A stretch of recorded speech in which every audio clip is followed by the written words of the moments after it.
What is up, YouTube? Welcome in and welcome back. So today I'm going to take a look at someone new this time, Sara Pascoe. Um, she's a comedian. I'm guessing this I got this recommended from having done Ismo, and I think this is in one of the venues he that I saw. I think it was one of the one where he talked about language. Um, so I think that's how this ended up in my feed.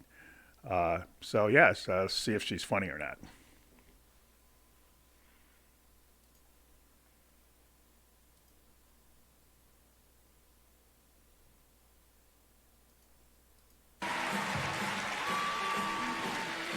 Hello. Hello. Thank you for having me, Hammersmith. I love it. What a beautiful building, and I love what a beautiful place. I live in Lewisham, which is brilliant. Yeah, woo, Lewisham. If you haven't been there, just go southeast from here until you start getting scared, and then you've arrived. It's brilliant. The reason I moved to Lewisham, I'd never been there. I took the first flat I could find on the internet when I was moving in with my boyfriend. I've been with my boyfriend for 11 months, so I'm still in that lovely bit where you cry all the time. And we moved in together after 2 months, right? So where it was very quick, it was very early in our relationship, but I just couldn't bear waking up without him in the morning, and he couldn't afford his rent. And so it's romantic. I really wish I could show him to you, because he has the best body shape that a man can have. I don't know if you've ever seen a man like this. He's got very thin arms and legs, very thin, and then in the middle, a massive belly. It's so nice. It's a combination. He's got bad posture and he eats terribly, like all carbohydratey, sugary things. I tell him all the time how much I love that belly, and he thinks it's because I don't want him to get insecure, but it's not. It's because I'm pretending he's having our child. I love it. I love to stroke it all the time and say, have another biscuit. It's so nice. Now, when you're in a new relationship, you'll all have had this experience. It's very exciting for everyone else around you, so people always ask, like, oh, how's it going? And it's such a difficult question to answer. Like, how are you supposed to actually describe the feeling of being in love using language? It doesn't come anywhere near the truth. At the beginning, I used to attempt to use analogies. So people would say, oh, how's it going? And I would say, oh, it's like I've always been a plant, but I used to be in a garden centre or a supermarket on a shelf, and now I'm in the garden. And you can't say that to people. I've learned that. So now what happens, people go, oh, how's it going? And I say, fine.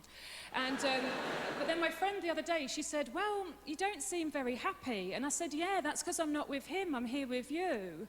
And apparently that's very rude. And She's got that. Yeah, this is definitely England and somewhere, and she's her English accent makes it even cuter. So yeah, this is funny. my friend really told me off. She said, actually, Sarah, it's very important that you stay in contact with your friends. But why? I've got him now. And then she said, well, what about if you break up? But if we break up, then I'll kill myself. So I still don't need you. And we live in a society that considers any relationship that doesn't last until your death a failure. And that's what really concerned me. At the beginning with my boyfriend, when I realised how happy I was, I started worrying that we would break up one day, because all of my previous relationships have finished. And I don't want that to happen. And what I found out is, you shouldn't worry about the ending at the beginning. It ruins everything, and it's illogical. It's like giving birth to a baby dressed as the Grim Reaper. It's like turning up at a job interview and going, oh, what's the point? If you don't sack me, I'll quit.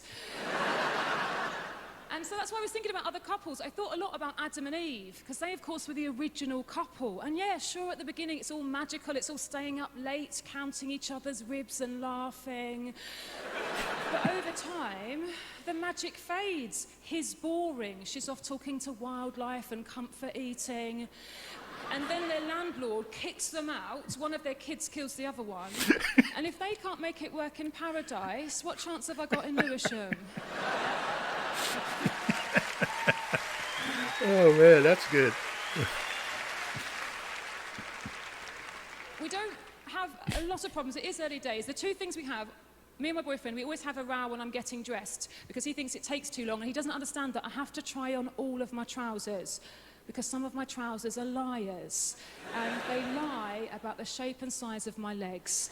And different trousers lie on different days. So I never know who's going to be doing it, and I have to try them all on. And I don't know who's behind it, if it's NATO or the Illuminati, but they're trying to slow me down.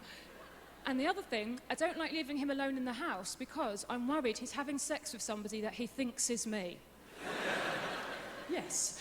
My worry is I've got a doppelganger, someone who looks exactly like me, and he's doing it with her. And the reason is, apart from the beginning where it was very passionate, I don't think that we have enough sex anymore, but he says that we have plenty.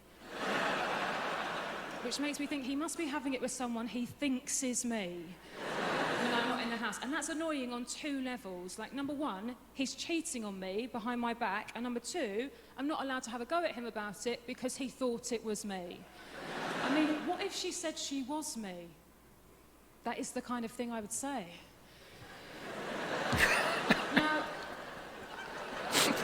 I'm being kind of flippant about something. It's a very serious subject. Now, I really hope you've never had this experience, but if you're the person in a relationship who wants to have sex more than the other person and you get rejected all the time, what you end up with is sexual frustration, and that it's just such a horrible thing. It's a vicious cycle and it's game over because you can't seduce anybody once you're sexually frustrated when you need it most. You can't encourage someone to do it with you by crying with rage. It doesn't change their mind.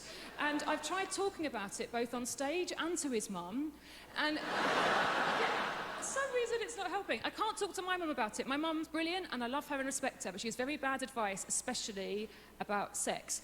My mum was brought up Catholic. She thought that was very oppressive, and she tried to liberate me and my sisters by giving us all of the information, okay? Too much information. When I was 11, before I started secondary school, my mum gave me a lecture about cunnilingus.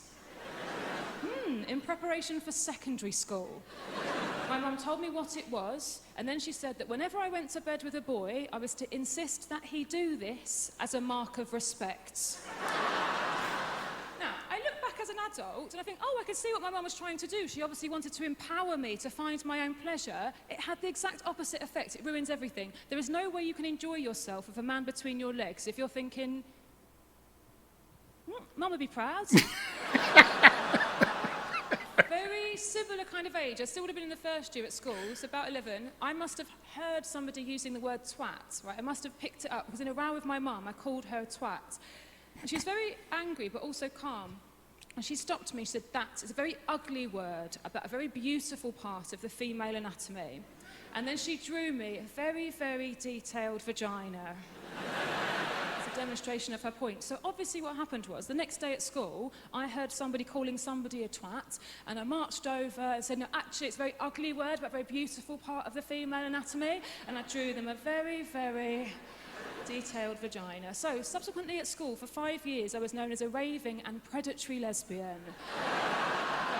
Of course, we were children. We had no idea what a lesbian was, but it was probably the girl surrounded by self-drawn genitalia, pushing it on people all the time. And I would argue that it is better to be called a twat than Leonardo da Vinci. And thank you so much for having me. Enjoy the rest of your night. Bye-bye.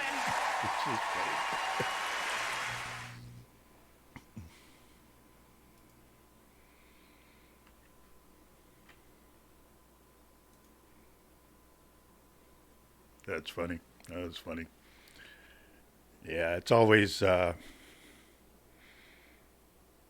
always love these comedians from different countries. You know, to be able to take a joke and then kind of weave it in with their own culture and make fun of things. It's always hilarious. So, anyway, leave a comment down below. Tell me what you think.